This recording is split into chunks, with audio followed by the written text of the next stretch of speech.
Boletín Diario de la Conferencia General, 1895. El mensaje del tercer ángel, número 5. A. T. Jones. Terminada ya la reunión de anoche, se suscitó una cuestión que demanda respuesta en esa misma línea de pensamiento, relativa a la influencia del cristianismo en la civilización más allá de aquellos a quienes cristianiza. Eso es un hecho, y el cristianismo en el Imperio Romano provee una buena ilustración que, además de ejemplificar el principio, responderá a la cuestión planteada. Cuando el cristianismo comenzó en el Imperio Romano, los derechos de conciencia eran desconocidos. De hecho, tampoco existía algo parecido a derechos individuales del tipo que fuera, y dado que los derechos de conciencia son el principal de todos los derechos, eran por supuesto los menos conocidos. El cristianismo no es nada sin derechos de conciencia. Ese fue su alegato por encima de cualquier otra cosa, e incluía por supuesto el resto de cosas cuando incursionó en el Imperio Romano. La contienda entre el cristianismo y todo el poder del Imperio Romano tenía que ver con la demanda de los derechos de conciencia por parte del cristianismo. El Imperio Romano los negaba, pues nada sabía de ellos. Roma decía, lo que dice la ley es lo que vale. Y de la propia ley, en ella misma, emana el concepto del bien y del mal. Lo que la ley aprueba está bien, y lo que prohíbe está mal, y esa es la razón por la que algo está bien o está mal. Pero el cristiano decía, lo que está bien es lo que Dios dice que está bien, y lo que Dios dice que está mal, eso es lo que está mal. Según Roma, el Estado era Dios, y por lo tanto, la autoridad suprema, la voz del pueblo es la voz de Dios. Y dado que la ley era la voz del pueblo, dicha ley era la voz del Dios romano. Cuando los cristianos negaron al Dios romano y plantearon los derechos de conciencia en relación con el Dios verdadero, Él vino a ser el juez de lo bueno y lo malo en aquella ley que para los romanos era en ella misma la medida del bien y del mal. La contienda duró 250 años antes de resolverse en favor de los derechos de conciencia. Y por entonces los principios del cristianismo habían impresionado de tal forma a los paganos que no hacían profesión de cosa alguna más allá del paganismo que los derechos de conciencia acabaron siendo sagrados. Así, cuando la apostasía recurrió al poder civil y comenzó a utilizarlo en favor de lo que ellos llamaban religión cristiana, los paganos evocaron los derechos de conciencia. Estos son los actores en el relato: el cristianismo, los principios del cristianismo, y las multitudes cristianizadas. La cristianización de aquellas gentes grabó en sus mentes los derechos de conciencia en su integridad, y lo hizo de forma tan inamovible que estarían prestos a morir antes que renunciar a ellos. Aquello era cristianismo genuino. Habían sido cristianizados, y su integridad, que no retrocedería ante nada que atentara contra ese principio, impresionó a los paganos de tal forma, que llegada la ocasión los propios paganos recurrieron a él. Aquí tenemos el ejemplo de cómo el cristianismo cristianizó a una multitud y civilizó a otra. Eso ilustra los principios que estamos estudiando: cuando aquellos que lo profesan viven fielmente el cristianismo, ejercerá sobre quienes no han sido cristianizados por él. Sobre quienes no hacen pretensión alguna de cristianismo una influencia para el bien que los elevará por encima del estado salvaje y de los principios básicos y costumbres del paganismo civilizado. Macaulay descubrió también ese principio y lo expresó en una frase que figura entre las declaraciones humanas más poderosas de la literatura en favor del cristianismo. Escribiendo sobre India, en cierto lugar hace esta afirmación: no hace falta ser cristiano para desear que el cristianismo se difunda en la India. Eso lo dice todo. El cristiano quiere que el cristianismo se difunda en la India por causa de Cristo, por las almas que se van a cristianizar. El que no es cristiano puede bien querer que el cristianismo se instale en la India por causa de los desdichados paganos que resultarán elevados, incluso si no se hacen cristianos. Esa es la idea. Lo lamentable ha sido siempre, y lo sigue siendo aunque quienes hacen profesión de cristianismo no lo toman por lo que es. Dios no encuentra el lugar adecuado entre quienes profesan el cristianismo, no encuentra oportunidad para demostrar el poder real del cristianismo entre los cristianos que no le dan el lugar que le pertenece, impidiendo así que quede demostrada la divinidad del cristianismo con su poder convincente.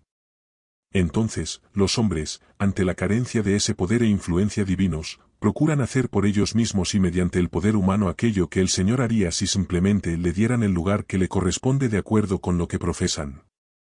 Esa es la razón por la que personas que hacen profesión de cristianismo dan un paso más y se disponen a legislar, a operar en las instituciones o a manipular y dictar a los encargados de legislar o a los funcionarios de las administraciones. Y todo ello para imprimir a las cosas un molde cristiano y ganar influencia en lo relativo a elevar a la gente y encarrilar a las ciudades, estados y naciones por el buen camino. Pero es a expensas de ponerse ellos en el lugar de Jesucristo, que significa ponerse en lugar de Dios. Y eso es una vez más la esencia del papado, es la bestia o su imagen, la una o la otra, dependiendo de dónde se lo encuentre. Que todo el que tome el nombre de Cristo lo haga con una integridad, con una entrega tan plena a Dios, que le dé a Él y solo a Él todo el lugar que le corresponde. Sea de Él toda la influencia, todo el poder, mírese solo a Él y depéndase de Él para que haga todo en todos. Entonces los cristianos verán el poder de Dios de forma tan manifiesta, que sentirán vergüenza de pasar al frente ellos mismos para moldear o manipular la influencia del cristianismo. Cuando las personas no dan al Señor el lugar que le corresponde, y en consecuencia no aparece lo que se esperaba ver, es muy natural que empiecen a pensar que son mejores que el Señor y que pueden hacer las cosas mejor que Él, de forma que son ellos mismos quienes deben tomar las riendas y realizar aquello que el cristianismo es incapaz de hacer. Pero eso, vuelvo a repetir, y lo comprendéis bien, significa dejar a Dios de lado para ponerse ellos en su lugar. Al dejar fuera a Dios dejan fuera su poder, y al ponerse ellos en lugar de Él ponen en acción el propio poder de ellos, que es mundano, terrenal, sensual y en última instancia diabólico. Avancemos un paso más en este estudio de la proclamación del mensaje contra la bestia y su imagen. Lo haremos recurriendo nuevamente al principio que se aplica a los embajadores. Somos embajadores en nombre de Cristo. Tal como vimos en la lección anterior, un embajador no se envía a otro país para que se inmiscuya en sus asuntos internos ni para que se implique en las cuestiones políticas de aquel país, sino para ocuparse de las necesidades de su propio país a medida que se van presentando. Somos embajadores en nombre de Cristo. El cristiano debe tener toda su atención puesta en las cosas de su propio país, en los asuntos de su propio reino, y atenderlos a medida que puedan ir surgiendo en el país de la tierra que lo acoge. Nosotros, extranjeros y advenedizos somos, el país al que pertenecemos es muy lejano. El estudio que esta noche abordamos de forma específica es el de los derechos que tenemos como adventistas del séptimo día, como embajadores de Cristo, como ciudadanos del reino de los cielos, mientras moramos como extranjeros y advenedizos en los diversos países y naciones de la tierra, los derechos que tenemos al oponernos a las cosas a las que nos habremos de oponer y que van a estar pronto ante nosotros. Es imposible exagerar la importancia que tiene para los adventistas del séptimo día de los Estados Unidos el estudio detenido de las experiencias que hemos oído relatar esta noche al hermano Houlse. Dios nos está proporcionando los principios, y preparándonos de antemano para lo que va a suceder tan ciertamente como la salida del sol. El Señor preparó en su providencia a los hermanos y hermanas en Suiza para la crisis que se ha producido desde que despertaron al particular, tal como nos ha presentado el hermano Houlse. Si nosotros en nuestro país no aceptamos esos principios a fin de comprender lo que Dios está enseñándonos en este tiempo mediante esas cosas, si ponemos nuestros propios pensamientos y esfuerzos por encima de esos principios, la crisis nos sobrecogerá sin la debida preparación, y el peligro consiste en que erremos totalmente y fracasemos en el preciso punto en el que Dios quiere que triunfemos. No podemos permitirnos tal cosa. Un embajador, en el país que lo esté acogiendo, debe atender los asuntos de su propio reino al presentarse estos, en la medida en que afectan a los súbditos de su propio reino. Por consiguiente, si ese reino o ese gobierno en el que es peregrino y advenedizo se dispone a promulgar leyes, o toma un curso político que atente contra los derechos de los ciudadanos de su propio país, está en el derecho y el deber de protestar. Tiene derecho a llamar la atención a los principios que aquel gobierno se dispone a violar al promulgar esa ley y al tomar ese curso de acción. No obstante, por ser ese gobierno independiente y soberano en su propio reino, puede promulgar las leyes que considere oportunas. Dichas leyes pueden afectar a los ciudadanos del país del embajador, resultando gravosas para ellos. En la imposición de esas leyes se espera que el ciudadano o embajador se aperciba e insista en que el procedimiento esté en cada uno de sus pasos en estricto acuerdo con su propia jurisprudencia y con todos los principios sobre los que las leyes se basan. Todo cristiano tiene derecho a protestar contra cualquier gobierno que legisle en materia de religión. La legislación religiosa queda fuera de su jurisdicción, e invade el ámbito del reino de Dios, atentando contra los derechos de los súbditos del reino de Dios. Por consiguiente, todo embajador de Jesucristo tiene el derecho inalienable de protesta contra cualquier asunto como ese, protagonizado por cualquier gobierno en la tierra. Imaginemos que, evocando su poder y haciendo valer su derecho para legislar, esos gobiernos no se contienen y promulgan leyes que afectan a la religión, para arrestarnos después y llevarnos a los tribunales por violar esas leyes. Cuando proceden de ese modo, tenemos derecho a insistir en que se deben atener estrictamente a su propia legalidad y a los principios constitucionales en los que se fundamenta el gobierno. El cristiano, el ciudadano celestial, tiene derecho a reclamar tal cosa, además del derecho que tiene a protestar contra la autoridad que se arrogan para legislar de ese modo.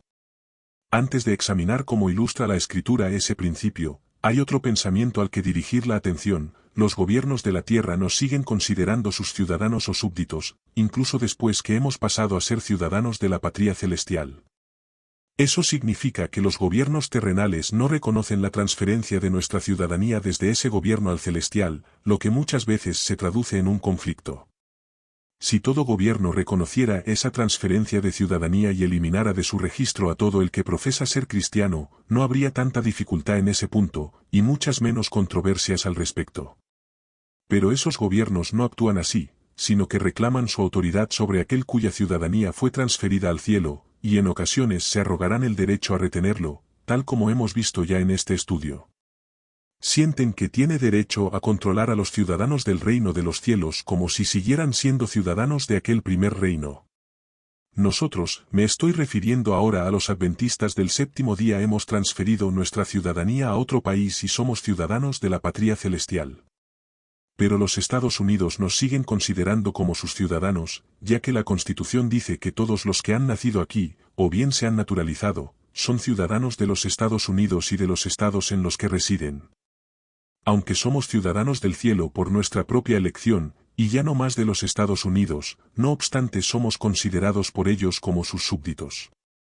Uno de estos días vamos a entrar en conflicto con la ley de Estados Unidos, así como con la ley del Estado, no porque estemos obrando mal, sino porque ellos están obrando mal. Se nos arrestará, perseguirá, y se nos exigirá que respetemos la ley y la obedezcamos. Cuando procedan así, como embajadores de Cristo y ciudadanos del reino de Dios, tenemos ese doble derecho a protestar contra su legitimidad para promulgar esa ley que infringe los derechos del pueblo del reino de Dios al que pertenecemos, y tenemos también el derecho a insistir en que cada paso que ha de estar en estricto acuerdo con los principios fundamentales constitucionales en los que la ley está supuestamente basada. Os pido que consideréis esto cuando vayáis al boletín.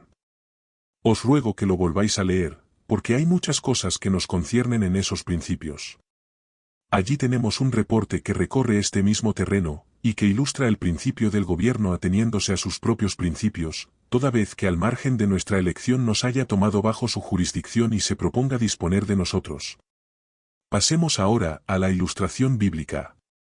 Saulo de Tarso nació como ciudadano del Imperio Romano, tal como nosotros lo somos de Estados Unidos. Cuando conoció a Cristo nació de nuevo, lo que lo convirtió en ciudadano del reino de Dios. Entonces vino a ser el apóstol Pablo. Desde ese momento pasó a depender del rey de su propio país, a quien consagró su lealtad, confiándolo todo a su administración. Pero en cierto momento el gobierno romano lo retuvo bajo su jurisdicción, y cuando eso sucedió, Pablo exigió ser tratado en todo momento de acuerdo con los principios de la ciudadanía romana y de la ley romana.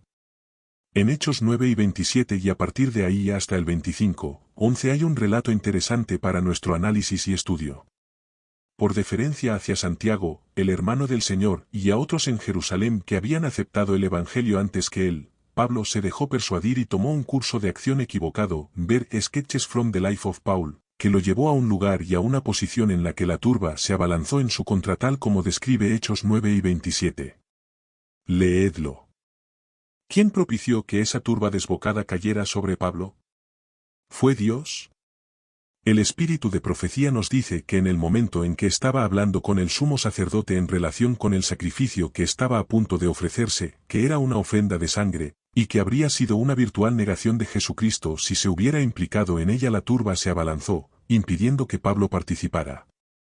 El Señor lo salvó de las consecuencias del esfuerzo de sus hermanos para que comprometiera los principios por deferencia hacia aquellos a quienes se había llegado a someter hasta ese punto. Pero, ¿cómo llegó a caer en las manos de las autoridades romanas? Cuando vio que la intención de la turba era asesinarlo, me parece como si lo oyera vocear en busca del gobernador romano a fin de que lo salvara de la turba: date prisa, llama al gobernador romano, no tardes, haz venir la tropa, me quieren matar.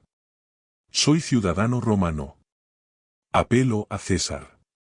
Date prisa, haz venir al capitán del templo, al oficial romano. Por lo que más quieras, no permitas que me maten. Actuó así. De ninguna manera.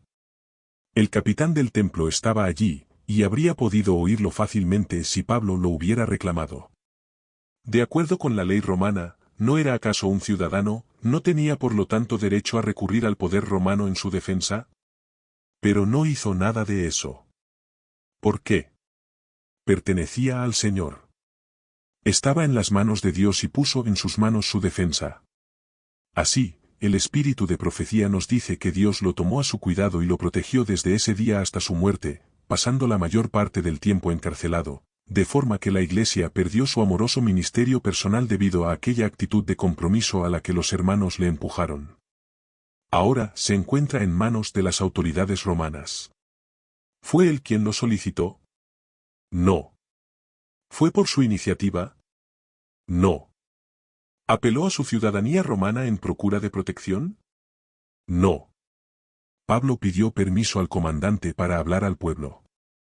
Se le concedió, y puesto de pie en las gradas dio el discurso que se puede leer en Hechos 21, 1-21, según el cual el Señor le dijo: ve, porque yo te enviaré lejos, a los gentiles. Ante la mención de los gentiles, se volvió a desatar la furia de la multitud y gritaron: quita de la tierra a tal hombre, porque no conviene que viva. Cuando comenzaron a arrojar sus ropas y a lanzar polvo al aire, el comandante lo sacó de allí, y pensando que debía ser alguien peligroso en vista de la reacción de los judíos contra él, lo mandó azotar. Pero la ley de Roma prohibía que se procediera así con un ciudadano romano. Y ahora, estando en manos de las autoridades romanas, tenía derecho a exigir que se lo tratara de acuerdo con la propia ley de ellos, de forma que alegó: ¿os está permitido azotar a un ciudadano romano sin haber sido condenado? Al oírlo, suspendieron el castigo previsto. El día siguiente el comandante quiso saber en qué consistía aquel asunto, por lo que reunió al Sanedrín e hizo comparecer a Pablo ante ellos. Apenas había comenzado a hablar, cuando el sumo sacerdote ordenó a algunos que le golpearan en la boca. Entonces Pablo le dijo: Dios te golpeará a ti, pared blanqueada, ¿estás tú sentado para juzgarme conforme a la ley, y quebrantando la ley me mandas golpear? Es decir, remitió a la ley que regía sobre aquellos que estaban procediendo contra él. No era por su propia voluntad por lo que él se encontraba allí. Lo habían llevado sin que él lo quisiera, él tenía el derecho a reclamar que en su trato se ajustaran a su propia ley y procedieran según ella, y así lo hizo. Al declarar: hermanos, yo soy fariseo, hijo de fariseo, acerca de la esperanza y de la resurrección de los muertos se me juzga, los fariseos y saduceos se enfrentaron entre sí. Disponiéndose contra él los saduceos, y tratando de resguardarlo los fariseos, Pablo estaba en peligro de terminar despedazado, lo que llevó al comandante a ordenar que los soldados lo sacaran de allí de forma expeditiva. Algunos tomaron entonces la determinación de maldecirse a sí mismos privándose de comida y bebida hasta no haber dado muerte a Pablo. Un sobrino del apóstol se lo hizo saber a él y al comandante, quien dispuso una compañía de 470 soldados que custodiaron la salida de Pablo en la noche para llevarlo a Cesarea y entregarlo a Félix, el gobernador. Pocos días después el sumo sacerdote y el Sanedrín acudieron a Cesarea para acusar a Pablo, lo que hicieron contratando a un orador, Tértulo, a modo de portavoz. Tras la audiencia, Félix decidió diferir el caso hasta que regresara Lisias. Transcurrieron 2 años en los que hubo múltiples audiencias y moratorias, y Festo sucedió a Félix como gobernador mientras Pablo seguía encadenado para dar satisfacción a los judíos. Cuando Festo pasó por Jerusalén, los judíos sacaron a relucir el caso de Pablo y le rogaron que fuera devuelto a Jerusalén, tramando matarlo en el camino. Pero Festo rehusó, diciéndoles que enviaran sus acusaciones a Cesarea. Las enviaron junto con Festo, y, al siguiente día de su llegada, se sentó en el tribunal y mandó que fuera traído Pablo. Los judíos presentaron contra él muchas y graves acusaciones, las cuales no podían probar. Capítulo 25, 1-7. Pablo se defendió respondiendo, ni contra la ley de los judíos, ni contra el templo, ni contra César he pecado en nada. Pero Festo, queriendo congraciarse con los judíos, le preguntó a Pablo, ¿quieres subir a Jerusalén y ser juzgado allá de estas cosas delante de mí? Pablo dijo, ante el tribunal de César estoy, donde debo ser juzgado.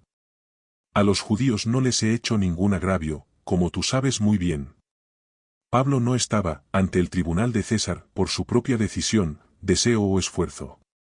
César lo había arrestado y retenido todo ese tiempo sin haber encontrado una sola falta en él. A nadie había hecho mal alguno, cosa que el gobernador sabía muy bien. En consecuencia, el gobernador romano no tenía derecho a entregarlo a los judíos con el único objeto de satisfacerlos.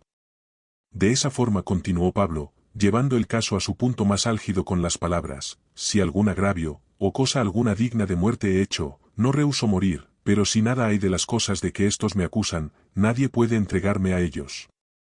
A César apelo. Al gobernador romano no le era lícito entregar un ciudadano romano al tribunal de los judíos. Aquel ciudadano romano, estando en manos de un gobernador romano y bajo la jurisdicción romana según elección de ellos mismos, tenía derecho a exigir que las autoridades romanas se atuvieran a su propia ley y actuaran según sus propios principios. En lugar de entregarlo a los judíos, estaban obligados a custodiarlo y juzgarlo, debiendo manejar todo el caso de acuerdo con la ley romana. Ese era el secreto de la apelación de Pablo a César. Se trata de un ejemplo divino basado en el principio de otorgar al cristiano un doble estatus como embajador de Dios y ciudadano del reino celestial, primeramente, para protestar en contra de cualquier interferencia de parte del gobierno terrenal que sea hacia leyes del pueblo del reino de Dios, o del propio reino de Dios, y en segundo lugar, cuando interfieren y al margen de nuestra elección o deseo nos toman bajo su jurisdicción, entonces tenemos el divino derecho como embajadores y ciudadanos de otro país, de exigir que se atengan estrictamente a la ley que los gobierna en su propio reino. Dios nos guardará bajo su ley, y bajo el reino del que somos ciudadanos y al que pertenecemos. Tomará la defensa del caso y conducirá todos los asuntos según sus propios caminos rectos. Y en el país en el que podemos estar peregrinando mientras nos toman en su propia jurisdicción, tenemos el derecho a exigir que se nos trate de acuerdo con los principios de su ley. 3ubs.libros1888.com